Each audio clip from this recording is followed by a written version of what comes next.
So in the last lecture, we discussed about proportional control. Now we are moving to integral and derivative control. A figure is shown here. This plot represents the time response of a system where the vertical axis is y of t and the horizontal axis is time t. Now the response is like initially it is oscillatory, and after some time it damps out and reaches the steady state value y reference, which is the command signal.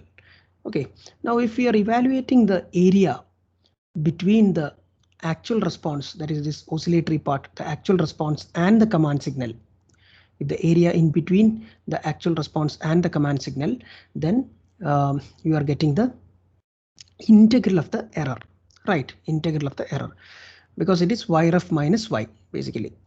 So and suppose the input to the plant or process is proportional to the integral of the error. In the previous example, we considered input as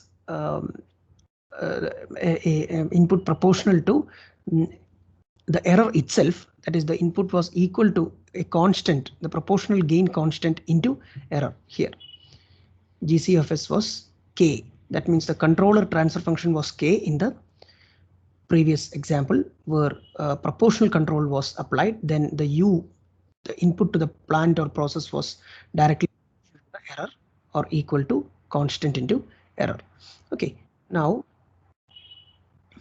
here, okay, suppose if we keep calculating the integral of the error, then finally it becomes 0. So finally the error becomes 0 because the actual input, actual response is equal to the command signal, or it reaches the set point.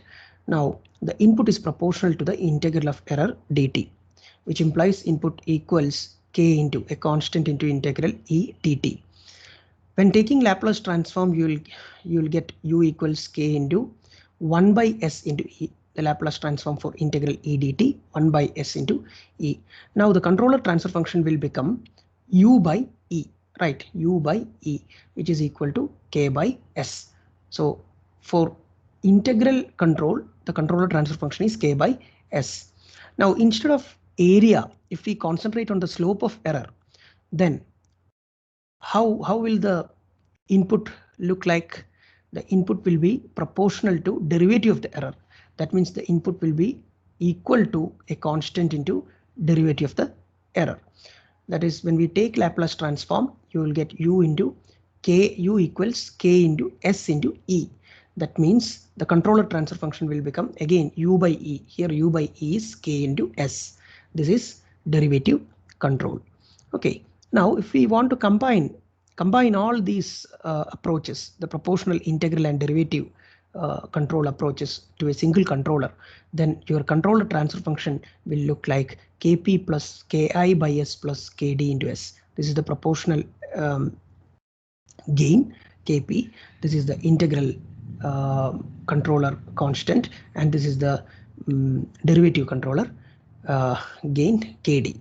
But here the transfer function, individual transfer functions are ki by s, kd into s and kp. But when we combine all, we get the PID controller, and the controller transfer function for PID controller is this one. Now if we want the effect of p and I only, you can neglect the third term. So the controller transfer function will become this for PI controller.